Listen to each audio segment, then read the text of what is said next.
schools. Well, a new study is shedding light on what it says are problems with foster care here in the United States. Currently, there are around 390,000 children in foster homes. According to numbers from the America First Policy Institute, 1/3 of foster children experience instability with at least 3 placements per year. And of those who are too old to remain in foster care, 20% of those children are left homeless.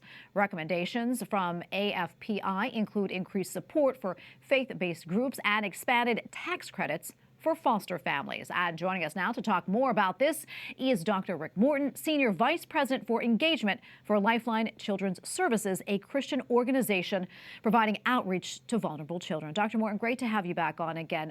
These are really some heartbreaking findings coming out of this report. What do you think can be done to help these children find their forever homes? And what part can faith-based organizations play in all this? Well, I think faith-based organizations are key.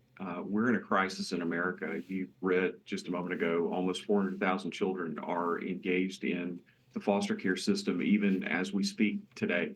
Many of those children are sleeping in hotel rooms, in overcrowded group homes, even on the floors of child welfare service offices because of the lack of people that are engaged. And we just really believe that the church is the answer. And we believe the church is the answer ultimately because God has first called us to be the one to care for orphan and vulnerable children and to emulate his care for us and his rescue of us in the way that we engage that work. And so we believe really that largely this is a PR crisis on some level. The churches just don't know. Believers within those churches just don't know about the crisis, about all the ways that they can be involved, but also that opportunities are being limited because of religious liberty challenges. Sometimes Christians are being frozen out of the system, and that's a problem as well. Yeah, so what do you think we can do as believers to help these children? Well, I think we can step up, and I think everyone can do something.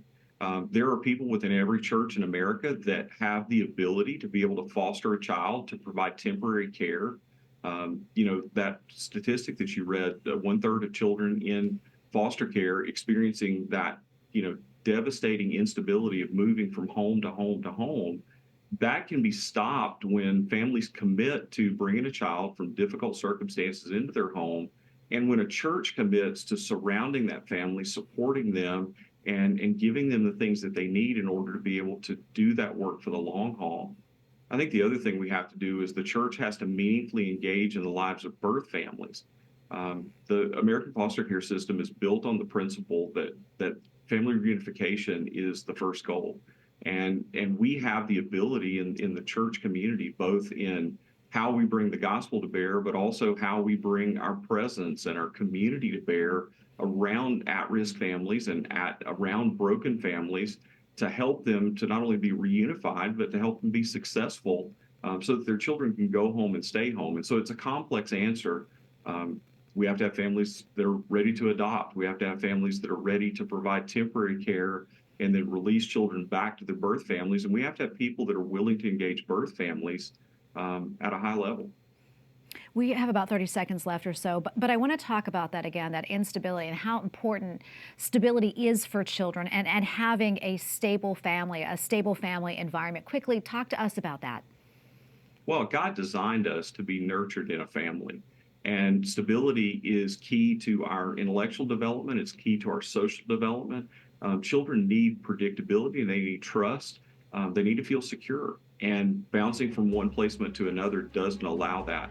And so we have to fix the system in ways that allows children to be able to find stability even in the middle of difficult circumstances. It's so important. Dr. Morton, thank you for being with us and for all that you do. We appreciate it. God bless.